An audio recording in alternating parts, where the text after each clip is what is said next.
Hey there, Patty Dominguez. This is episode number 75 of the Positioning to Profit podcast. Glad you're here, where every week I either highlight a fellow entrepreneur who is positioning their business to profit, or I share marketing strategies that you can deploy into your own business. And today it's a solo show. I'm going to be talking about the law of contrast, what that means, how to use it in your marketing so that you're standing out even more. And so whether it's in a video or maybe copy or on your sales page or anything like that, one of the things that you can use is a law of contrast so that you can stand out amongst your competition. So I'll be sharing some examples of that and how you can put it into your marketing right away. All right, here we go. Hey there, I'm Patty Dominguez. You're about to discover what it means to position your brand and your business to stand out. This show explores the stories of small business owners just like you who are bringing their message out to the world and impacting their tribe. So if you want to take your business to a category of one status, then hang with me, because this podcast shares everything you need to know about how to be more prolific with your brand so that you can have more profits. All right. Well, thanks for being here on this show, the solo show, the Positioning to Profit podcast. I am going to be sharing with you. I love these types of topics when it comes to persuasive language, or how I always say that from a marketing standpoint, really understanding the data, and then also understanding how really at the end of the day, marketing is really behavioral psychology. I'm super fascinated with these different types of approaches. And so one of them, being the law of contrast, is something that is powerful that you can use in your copywriting. And really what the law of contrast is, it explains how we are affected when we're introduced to two different alternatives or options in succession. So holding two things up, right, and saying, hey, do you want this one or this one? And those two choices being in front of them.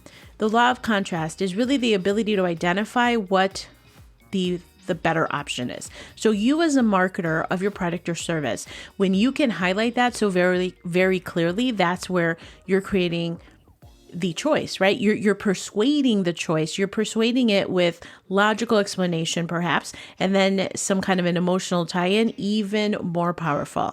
So do you use this type of marketing already? Are you creating contrast? Are you showing something that stands out as new, unique, and different against what else the competition has featured out there?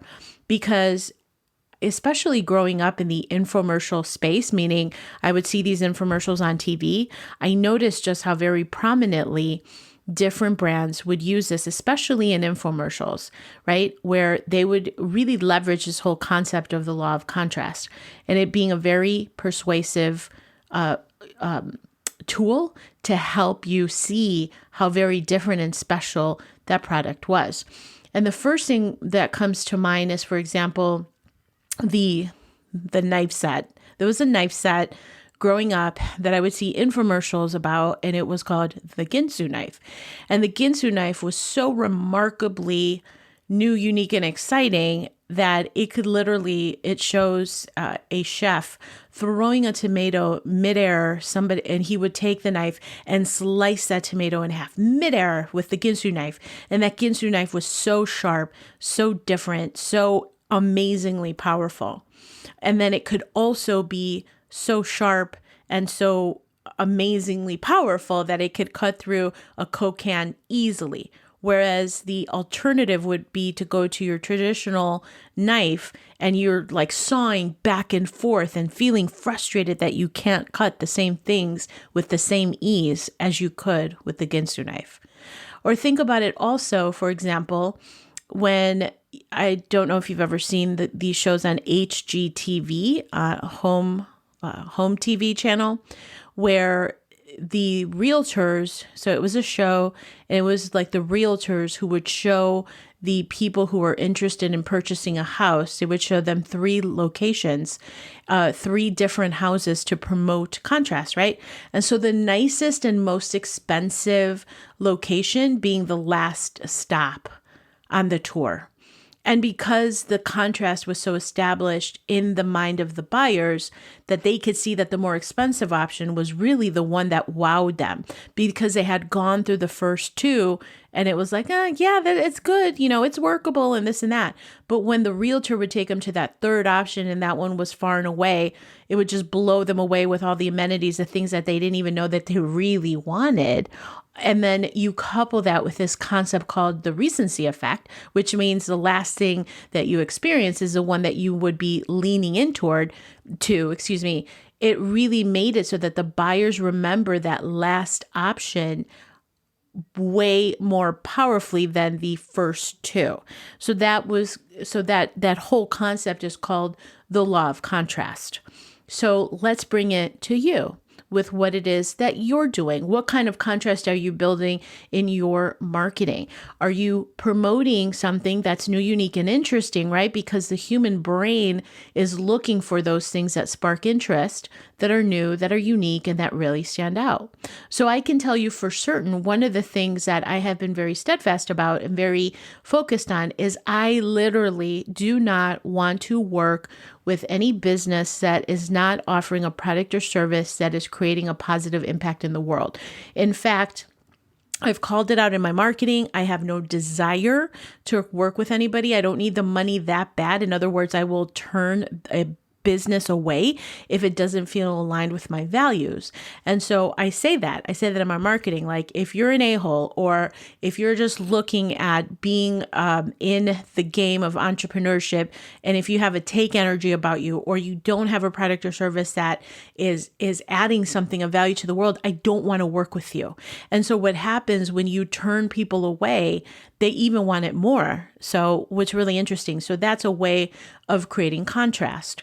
Or, for example, as you may have heard in a recent episode that I did where I talked about truth marketing, right? These marketers that are really sharky and they're on the take, and it's like, I'm almost envisioning like a person in a sailboat, like this tiny little boat. They're in the middle of the ocean and they're just trying to get food, and they're putting out their pole into the ocean. They're putting out the little bait, and right around them, circling around so aggressively, is just a bunch of sharks, right? Just a bunch of sharks ready for the take. And so that's really where a lot of marketers are coming at it. They're coming at it from such a hunting perspective, like that's the energy of take.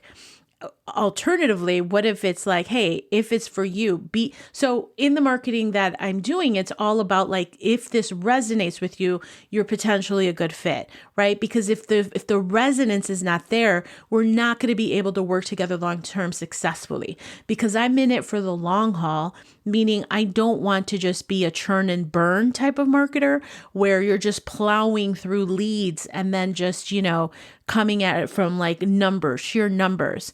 I'm in it for relationship building, and it's the slow and steady wins the race from my perspective, the way that I see it. So when you see my marketing, it's going to be very focused on what am I value adding into the world, and how am I creating relationship? How am I extending that lifetime value relationship of that particular client, so that I know I'm anticipating the what's next.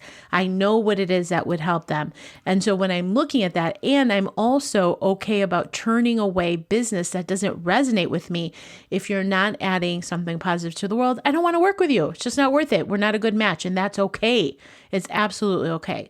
So this is where I really want to caution you, take inventory of how you're showing up in your marketing. And yes, it's about promoting what you could do to help people, but what can you do to infuse a little bit of contrast so that you're really standing out, and there's some kind of a new conversation maybe that you're focused on, that you can really connect with people in a way that they're like, yeah, you could go with these choochie marketers, or here's where I'm coming at it from, right? From this angle, and then see what happens. So play around with the power of contrast, because contrast also, the magic of contrast is that it speeds up the connection to the brain so that you understand quickly and clearly whether something is for you or it's not, right? And so there's a lot of power in contrast.